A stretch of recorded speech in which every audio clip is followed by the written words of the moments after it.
everyone. Welcome to this episode of the UNICEF at UCLA project that's focusing on the community impact of the migration crisis in the U.S.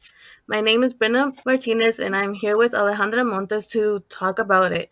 Can you introduce yourself and your background?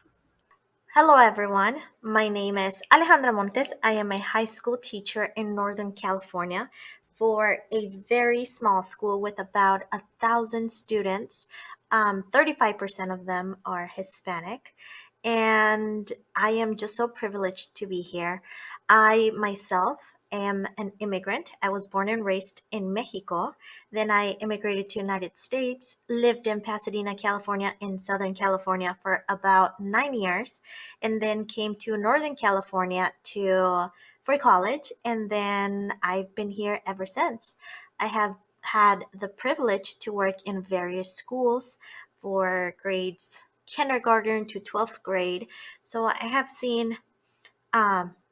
I have seen and I have helped multiple students who are immigrants or kids from immigrant parents, achieve great things throughout their school career. So I'm excited to have this conversation. Thank you for being here. Can you tell us what you have noticed in your classroom when working with immigrant children and or the children of immigrants? For example, the challenges they face, and with that, how district leaders and schools better prepare their staff to address these challenges. Yeah, of course. Like I said earlier, I was privileged to have worked in different sites, different grade levels, and I was able to see this topic through different lenses, right? In a different perspective. But what I have noticed that in multiple sites, when I have encountered students who are immigrants or from immigrant families, I have noticed to a certain extent this fear that students come with and fear of disclosing their status. Most of them have financial struggles. They have this social immobility. Um, to a certain extent, lack of motivation when it comes to school, because most of those immigrant students, they don't come to follow an education. Most of them, they are immigrating because of that financial situation that they want to overcome, right? So they're looking for employment. They also have this social emotional needs that need to be met, and unfortunately not all schools or not all educational programs are trained well enough to support them. However, I do have to say that even though those are some of the challenges, um, I have noticed that at least in California, we are moving in the right direction, right? Most schools that, you can say that we're still ill equipped, but we're moving forward. We are working towards using multiple forms of communication in the classroom, along with supporting native language development for these students. Thinking that if a student comes from a strong academic background, they will be able to transfer those skills. But when the student has had interrupted education coming, and learning a second language, we need to help them develop that first language. And that takes a lot of trainings, a lot of skills, and a lot of practice from an educator perspective. I think that we are showing great improvement as we are pushing, or I can say growing the bilingual education programs with these dual immersion schools just showing up all around the state. I think that it's great progress. I think a benefit for the student is that when you have a bilingual program, it is most likely to foster a bicultural identity as a program. And it's so important that for these immigrant students or students who come from an immigrant family, they need to form an identity, because I have lived it myself. When I came from Mexico, I didn't fit into the culture or for my neighborhood or my school culture, or you know everyone or every group that I was exposed to. I felt like I didn't fit in. But then I went back to Mexico and I still didn't fit in then anymore. Does that make sense? So when we come to a different country, we are looking for an identity, and that can't be the same identity that you had, but also it can't be a complete new one, because you come to a point of asking yourself, who am I? And if you don't know who you are, it's hard for somebody to help you fit in, right? So I think that with these programs that are fostering a bicultural identity, the students are able to navigate multicultural worlds, more effectively. So I think we are making progress. However, there's still a lot of work to do, right?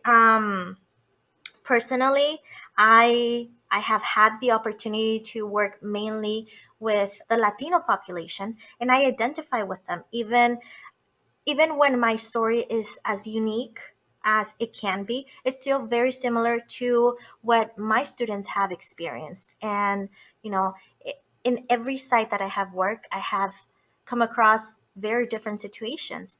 However, with an advantage of having lived a similar experience, I also have to say that I have had to work very hard to learn about other cultures, because there's not only Hispanics coming into the country as immigrant students. We have Russians, we have Punjabi, we have Chinese students, we have Hmong students, we have, I mean, you name it, right? And we all have different cultural practices that we need to take into consideration in the classroom, because we need to respect that, and we need to foster those cultural approaches and teach it to all the students. I think that overall, this multicultural education benefits everyone, correct?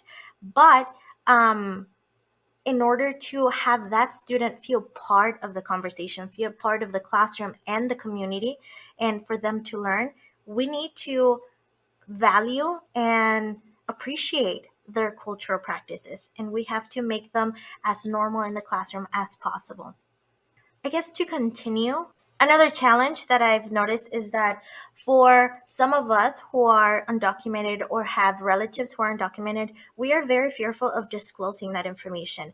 And that gives us that puts an extra obstacle in our way, because even though we want to look for the best opportunities that we can achieve, we don't, because we don't want to disclose that information for fear of having that loved one deported or targeted. I don't know. So I think that it takes a lot of work from an educator perspective to give that motivation and to prove to them every single day that it's possible and you can do it regardless of your status. And if you really want it, you can achieve it. And I think that you have to sell the idea by being the example.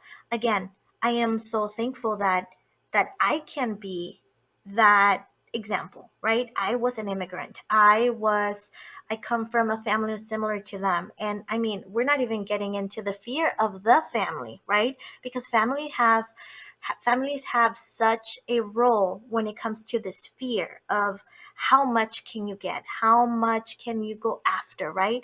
And thinking of that, I can always tell my story the best I can, because the more that I tell my story, the more the world knows this happens, right? But then I'm thinking about my colleagues, and I'm thinking about other educators that I have met in the past. And most educators are white women, right? And they don't necessarily look like the students. They don't necessarily have experienced anything. As much as they have been exposed to those stories, they will never truly understand. They can logically understand, they can take the measures necessary, but they will never share the experience. And that means that they have to study extra long. They have to study race, ethnicity, language, cultural practices in order to be as socially, emotionally supportive of their students. And I think that being an educator is a relational profession, right?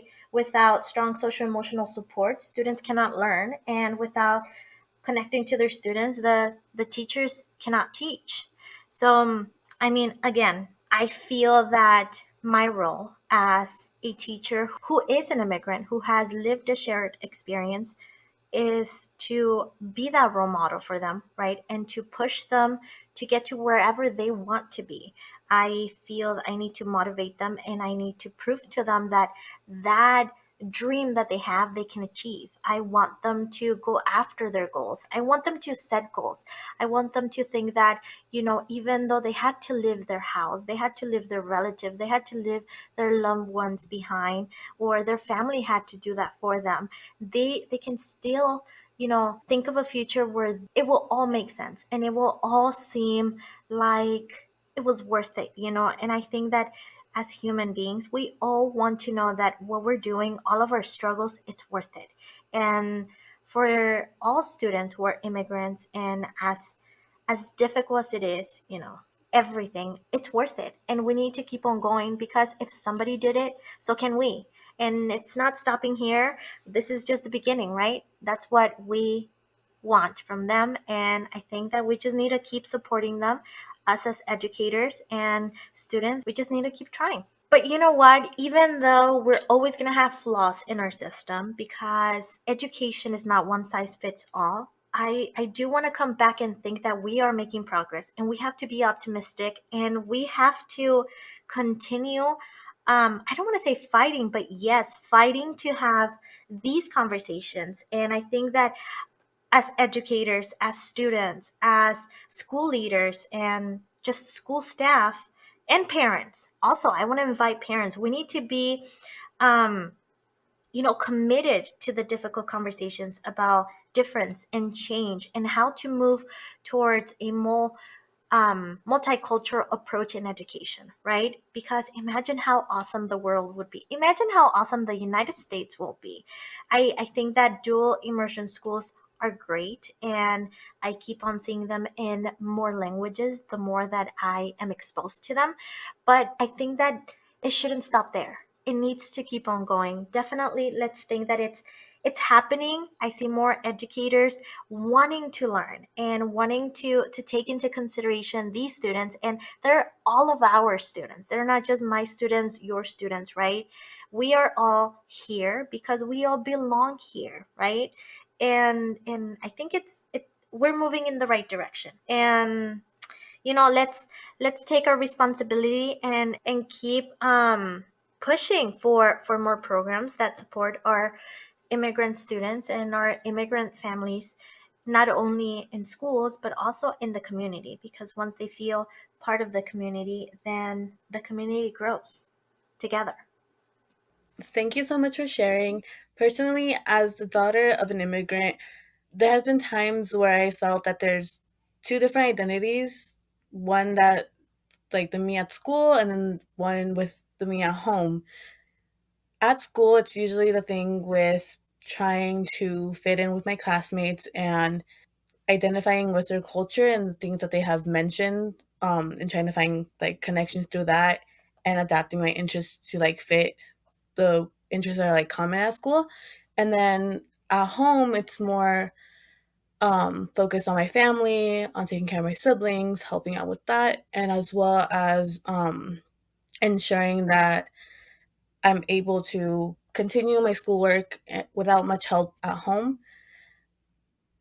I think it's a great point. And it's not only the identity that if they fit in the class or the school, it's the who are you in school, who are you at home?